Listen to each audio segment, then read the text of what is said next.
আমরা এখন water cooling system এই ইঞ্জিনে, এটা হচ্ছে আমাদের ডিজেল ইঞ্জিন, তাই না? ওটা লেখা আছে টয়োটা টুসি না? দেখেন তো টয়োটা টুসি, ওটার সামনে ফোকাস করেন। টুসি এই ইঞ্জিন পুরোটা নিয়ে আসে ভিডিও দেখেন।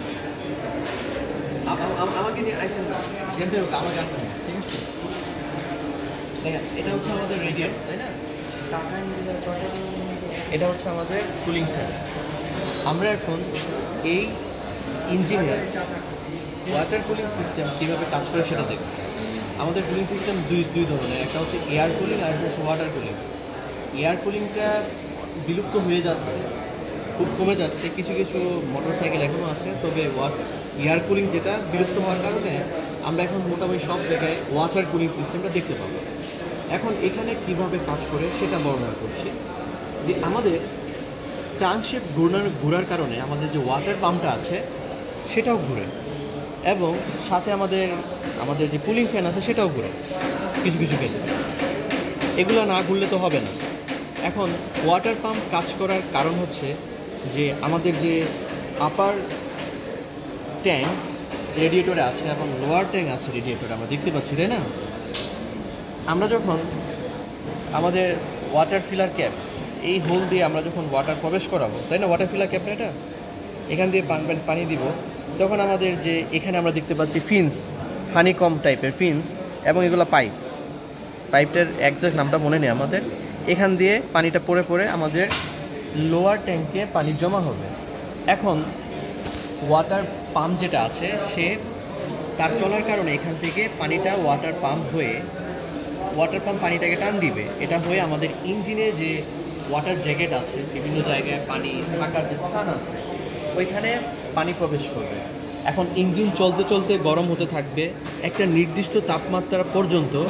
ইঞ্জিনটা যখন গরম হয়ে যাবে সেখানে ওয়াটার থাকবে, ওই তাপমাত্রা তখন আর রাখতে চাইবে না ইঞ্জিনটা, ওই পানিটা, ওই ওয়াটারটা, ওই তাপমাত্রা পানিটা। তখন সে কী করবে, থার্মোস্টেট যে ভালভটা আছে সেটা সেন্স করবে কত তাপমাত্রা হয়েছে। এখন ওই নির্দিষ্ট তাপমাত্রা অতিক্রম করার সাথে সাথে থার্মোস্টেট যে ভালভটা আছে সেটা ওপেন হয়ে যাবে।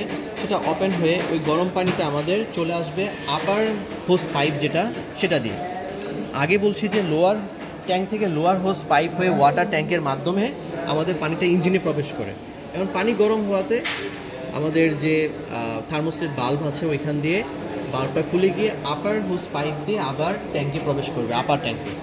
এখন পানি তো গরম, এখানে বাষ্প আকারেও এই আপার ট্যাঙ্কে পানি থাকবে, পানিটা এখানে প্রেশার বাড়তে থাকবে, তাই না? এখন পানিটা আবার ফুটায় পড়তে থাকবে, সব পানি তো আর পড়ে যাবে না, কিছু পানি থাকবে, এখানে প্রেশার বাড়তে থাকবে। এই আপার ট্যাঙ্কে প্রেশার বাড়তে আমাদের যে এখানে দুই ধরনের আমাদের বাল্ব আছে।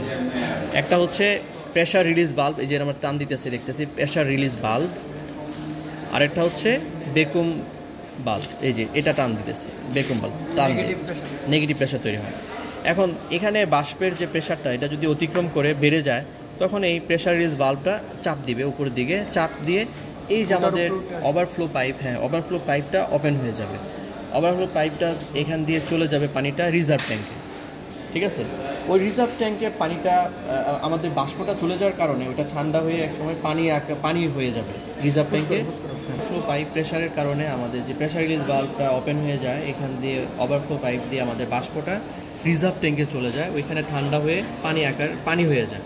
এখন এখানে আমাদের যে পানির কমতি, পানি কম পড়ে, তার মানে এখন পানি কম হওয়ার কারণে এখানে বায়ু শূন্যতা তৈরি হয়। সেটা কীভাবে বুঝবো? বায়ু শূন্যতা হওয়ার কারণে আমাদের এই যে বেকুম বাল্বটা আছে সেটা ওপেন হয়ে যাবে।